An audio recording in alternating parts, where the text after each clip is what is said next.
The illegal elbow. Elbow techniques. This is the elbow. An elbow from here. I'll throw the elbow. Yeah, the illegal elbows. All right, people, we're back, man. Illegal Elbow Radio. Another exciting episode for you guys, man. This is Brian from Illegal Elbow Radio, Illegal Elbow on Twitter. And this is Dan from MMA Aftermath on Facebook and Twitter. All right, people, getting to this card, man. It's a stacked card, and what I'm talking about is we're looking at a lot of great fights in this card. We're going to kick it off with some prelims. There's actually some great fights that make a lot of sense. And what I mean with a lot of sense is you got Justice Goggins taking on Josh Sample. That's going to be a cool fight in the prelims already right there. But if you skip over one and you go to Mike Pyle taking on Colby Covington. Colby Covington, I'm going to go ahead and say, man, it's probably his debut. I don't know a ton about the guy. But when you look at a Mike Pyle who he's taken on, Mike Pyle, and we're going to go ahead and make the, like I said, we're going to make this quick, people. We're not going to take up your whole day with this. Mike Pyle is the kind of guy, Dan, we've seen this guy go from a guy that just looks amazing in the gym and bowls over everybody in his gym who he's facing in the gym. He kicks the shit out of all of them. But when he gets in the cage, it's a little something different, man. We've heard about them kind of fighters here and there. Yeah. And when we go ahead and talk about this, I want to talk about his last 5 fights. We're talking about wins. We're talking about James Head, Rick Story, and T.J. Waldberger. T.J. Waldberger's a big name. Rick Story's a big name. The losses, we're talking about Jordan Mean. And we're talking about Matt Brown. So those are big names he's lost to. So they're giving him a bone right now in a Colby Covington, which is a newbie, but he's an undefeated newbie. So this kid's got a lot going into it. He's got a lot of momentum, a lot of like I said, man, I don't know a lot about the kid. He's coming in here, he's looking good. What can we expect from a fight like this with a Mike Pyle? You know, always looking good in the gym, but comes into fight nights and sometimes doesn't look amazing because he gets caught in something that maybe he might not have been expecting. But, I mean, Mike Pyle always looks good in the gym, sometimes comes into fights falling short. With a record of 26-10, this guy's got a shit ton of experience. I can't see Covington coming in here and doing that great. Man, if you want to talk on it, take us into the next one. What's your thoughts on it, dude? Just if you look at a Mike Pyle's resume, dude, it's either he's getting knocked out or you're getting knocked out. Really? Yeah, there's a lot of knockouts in there, man. You know, I mean, especially probably a little more in last his favor, too. 8 fights, you know, 7 out of his last 8 fights. He's either getting knocked out or he's knocking somebody out. So yeah, Rory McDonald, 2011, got knocked the fuck out by Rory McDonald. Yep. Yeah, big time. So hands might go here. So I guess it's, keep your chin moving around a little bit here, man, because you really don't need another loss. Yeah, I'm going to say, man, it's safe for Mike Pyle to pull off a safe fight at this point. Mm-hmm. Just play it safe, dude. Play it safe. No, I like the guy a lot, man. I mean, he's got a shit ton of respect. He's been in here a long time. I like him a lot, but it's like, who knows what this new kid's coming with? You don't know, man. Yeah. I don't know. We haven't looked into it because we don't know what this guy's bringing. We're going to leave the mystery. Mike Pyle, man, bring your ass. Because you've been in there with middle of the road to top dudes. Colby Covington coming in here, dude. If you can pull this off, awesome. He'd be 8-0, taking on some serious competition, man. It'd be an awesome fight for him. So, man, without further ado, brother. I guess a lot of people say, thought he would be the second coming. The next great thing, which he still may be. He's young. He's only 30 years old. Uriah Hall, bro, coming off 3 wins in a row against, before that he to start it all out, his entry into the UFC was getting basically owned by a Kelvin Gastelum, okay? Yeah. Who just totally wiped out his whole game plan and said, "No, welcome to my world." Took him to the ground. Just stifled his striking ability. And then his next loss was a split decision loss against a John Howard. Where, hey, who knows? Yeah, John Howard's a vet, man. John Howard's been in there a long time, Mhm. man. I mean, John Howard is a vet, and he's a striker too. So, it's no surprise he lost to him. So, I mean, And then a Chris Lieben, he wins again. Easy victory. Doctor stoppage. I think, God, what happened with Lieben? Didn't he have some gash or something like that? I think that might have been his last fight, dude. Yeah. If not Yeah. second to last. That was his last fight in the cage, man. Yeah. That was it. That was it. It Oh, was so nasty. That's a feather capper for a Uriah Hall, man. You know what I Yeah, mean? it is, but we're talking about a Chris Lieben that has not lost one step. He lost about 6 steps. So, Right. Exactly. he retired probably a little bit too late than he should have. Took a lot of punishment to the head during his career. But, Thiago Santos and Ron Stallings. Okay, now this Rafael Natal, don't sleep on a Rafael Natal. No. Okay, 19-6-1. Don't overlook this guy. He can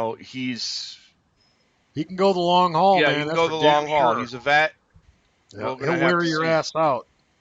He beats a Tom Watson, a Chris Camozzi. Chris Camozzi was in fucking title contention a couple years ago with with Anderson Silva. So, no, I'm sorry, not Anderson Silva, man. Damn it. Jacare. Mm-hmm. So Jacare just came back and beat him. Rafael Natal, dude, I think he's a tough ass dude, man, and he's faced much better competition. Tom Watson, Chris Camozzi, lost to Ed Herman and Tim Kennedy, Mm-hmm. which you put Uriah Hall against Tim Kennedy right now? I mean, come on, dude. Uriah Hall get his ass mangled against a Tim Kennedy right now. You know what I mean? So right now, these guys are leveling out. It's a cool matchup. It's a great matchup. So looking at the rest of the card, man. All right, coming up next on the prelims, we have Dong Young Kim the Stun Gun against the People's Warrior, Josh Berkman, bro. Interesting fight. Love Berkman, dude. Yeah, I'm leaning towards a Berkman right now in this one, personally. This guy, he's had some hardships, but I think he might pull it out in this one. Hector Lombard pissed dirty in their last fight. Hector Lombard took on Josh Berkman. And Hector Lombard pissed dirty because he he pissed dirty because no, there's no because. He just pissed dirty. So there's no where to go with that. But yeah, he pissed dirty, so that's a no contest. So, but yeah, he took on Hector Lombard, man. It was like a round 3 kind of a decision kind of a deal there. They went through the whole fight. Josh Berkman didn't get knocked out, didn't get fucking beat, whatever. Mm-hmm. Fucking Hector Lombard went in there and got himself fucking pissed and dirty is what happened. So, Hector Lombard came back and was talking about how, I don't know what happened. I'm not sure what happened. Well, you could say all that shit, but you're fucking gigantic for your weight. So, I don't know what to say. The guy's always looked huge for his weight. So, and this guy, when you talk about Josh Berkman, man, Tyler Stinson, Steve Carl, which beat him. Steve Carl beat him, which he took on Tyler Stinson. Josh Berkman takes everybody to fucking 3 rounds, dude. Really? Yeah. Tyler Stinson was able to fucking really get in there and make some short work of him. But, that was very recently. You know what I mean? But yeah, Josh Berkman's no joke, man. He guillotined John Fitch. Round 1, man, it was over. Aaron Simpson, TKO knees, punches. Round 1, it's over. You go all the way back down to Jordan Mean. Jordan Mean's in UFC right now. You know what I mean? So there's a lot of really big names, really good. I shouldn't say big names, but really, really solid, good names that he's faced. Don Young Kim, I think, is a great match. It's a great matchup, dude. Steve Carl, It's going to John be a Fitch. battle of hearts right here, man. I think so, It's man. going to be a battle of attrition. And I know Dong Young Kim's coming off of some fucking badass victories, especially against like an Eric Silva, a Paul Tiago. Yeah. But I just think Berkman, he fucking went 3 rounds with fucking Hector Lombard, dude. Yeah. That That's a lot. you know, That says you could take some shots. You know I what think it's mean? Berkman's time, dude. Yeah. And I'm picking the Don Young underdog Kim. in this one, so. Yeah, Don Young Kim, man. Props and respect to him. Man. Paulo Tiago, Sayer Bahadurzada, Eric Silva, like you said, man. John Hathaway. And then he lost to Tyron Woodley. Woodley has really risen big time lately. So I mean, those are his last 5 fights. Pretty damn good, man. Him taking on Berkman right now is a huge matchup. So I mean, I think both ways, this is giant, man. This is a great matchup. Dodson taking on Zach Makovsky.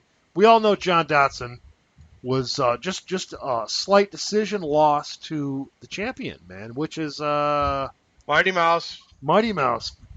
Thank you. So Zach Makovsky coming in here, I'm not really going to say that Zach Makovsky's, to me, John Dodson, in my opinion, is just too fast for Zach Makovsky. I like Fun Size.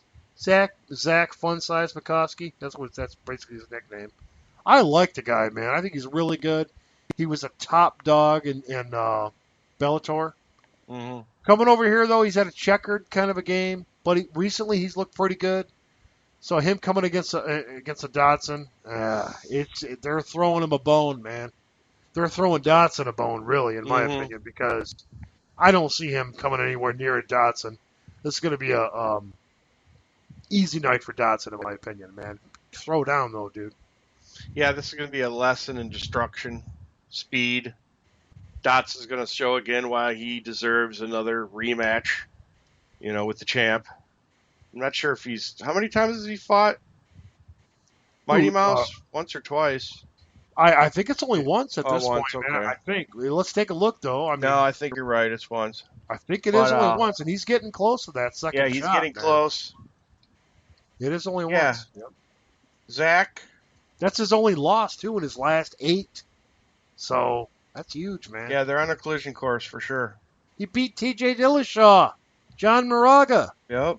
I mean, he beat John Moraga twice. This kid's a fucking wrecking machine, man.